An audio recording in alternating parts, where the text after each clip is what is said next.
Boletim Coppola.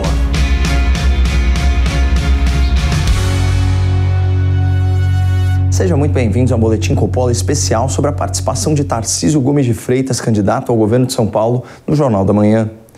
Lembrando que ontem, para espanto geral, o candidato petista, líder nas pesquisas eleitorais, faltou à sabatina promovida pela Jovem Pan. Alegando um suposto conflito de agenda que até agora não foi esclarecido, Fernando Haddad se ausentou do compromisso marcado e confirmado com a emissora, um comportamento que para muitos sinalizou covardia e presunção. Dois graves vícios de caráter, especialmente para um líder. O próprio Fernando Haddad, em 2020, já insinuou que aquele que foge do debate, da discussão política e do contraditório é um bundão. E convenhamos, a última coisa que São Paulo precisa é ter um bundão ou um fujão no seu comando. Mas enfim, na contramão dessa demonstração patética de medo e soberba do candidato de Lula da Silva, o candidato Jair Bolsonaro compareceu aos estúdios da nossa emissora para ser sabatinado. Em segundo lugar, nas pesquisas de intenção de voto para o governo de São Paulo, Tarcísio Gomes de Freitas, ex-ministro da Infraestrutura, foi categórico sobre o seu papel na corrida eleitoral. Eu acredito que a eleição de São Paulo vai espelhar em alguma medida a eleição nacional. Acredito que a gente vai ter aqui um candidato do PT e um candidato anti-PT. E esse candidato anti-PT sou eu, que represento aqui em São Paulo o presidente Bolsonaro. Além de pontuar seu antagonismo ao partido que deseja voltar à cena do crime, o candidato anti-PT assinalou algumas das suas contribuições como ministro da Infraestrutura aqui no estado de São Paulo. Tarcísio mencionou o leilão do Campo de Marte do aeroporto de Congonhas, que sozinho rendeu mais de 2 bilhões e 400 milhões de reais de outorga, além de garantir mais de 3 bilhões de reais e meio em investimentos. A proposta vencedora pagou 231% a mais do que o lance mínimo estipulado. O candidato anti-PT também registrou o bem-sucedido leilão da Via Dutra, uma contratação de mais de 7 bilhões de reais, que inclui quadruplicação de trechos, estímulo ao turismo e alívio de gargalos rodoviários.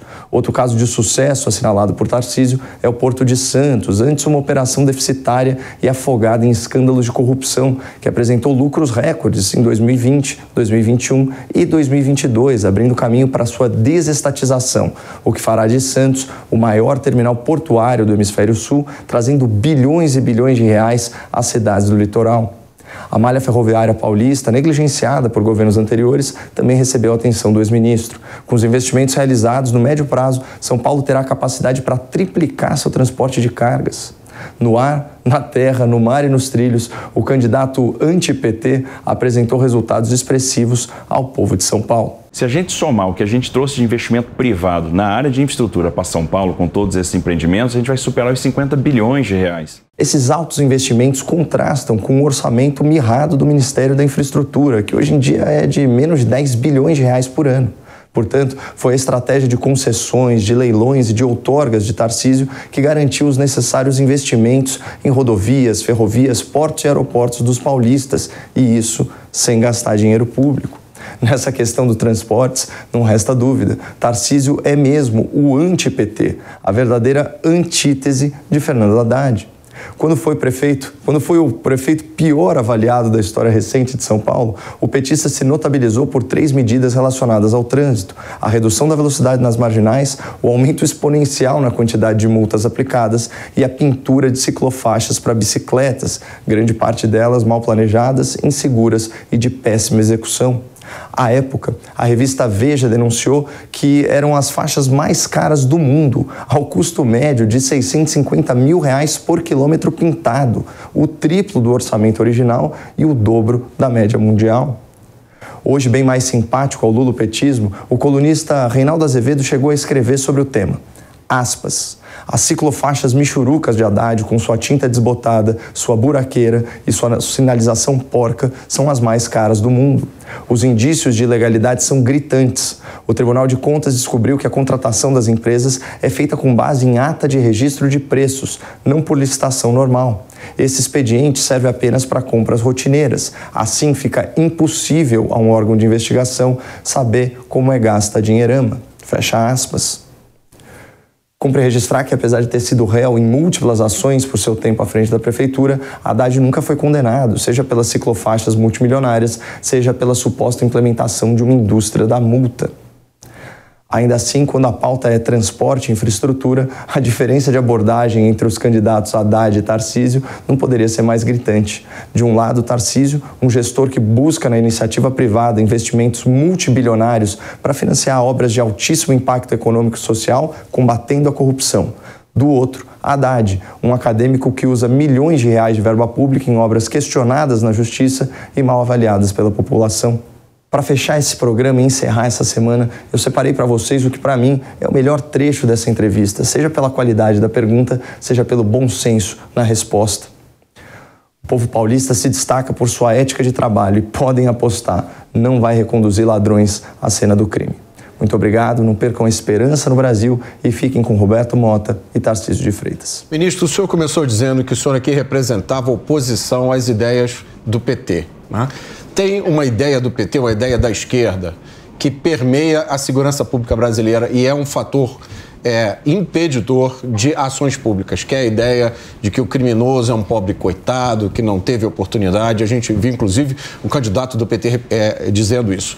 Isso se reflete em políticas públicas. Eu fiz uma pergunta ao governador Rodrigo Garcia sobre uma comissão para controle de letalidade policial que foi criada aqui em São Paulo. Letalidade policial é um item que foi colocado no topo da pauta de segurança pública, né? Às vezes até se esquecendo da letalidade do criminoso.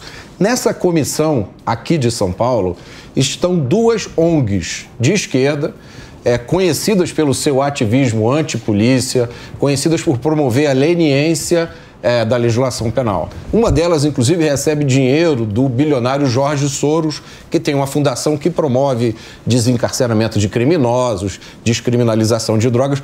Eu trouxe essa situação para o governador. Ele disse que não via nada demais nisso, e aí eu perguntei, por que o senhor então não coloca, né, também duas outras ONGs que pensem de uma forma diferente?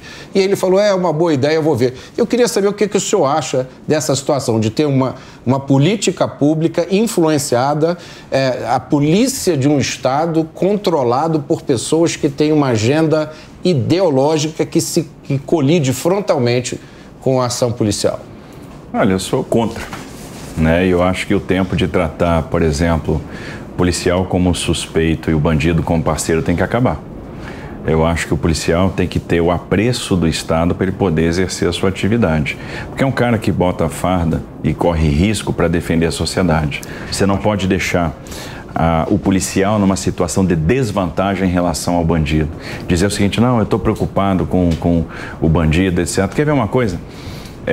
Um presidiário que está numa saidinha pode fazer uma viagem de ônibus tendo um patrocínio. Ou seja, ele vai ter prioridade em relação ao policial que vai fazer a mesma viagem. Passagem grátis. Passagem grátis, exatamente. Se não tiver vaga, o preso vai e o policial não. Então tem uma inversão de valores. Isso vai sendo colocado na cabeça da sociedade e as pessoas vão achando que isso é normal. Não, a gente tem que acabar com essa situação de supremacia do bandido.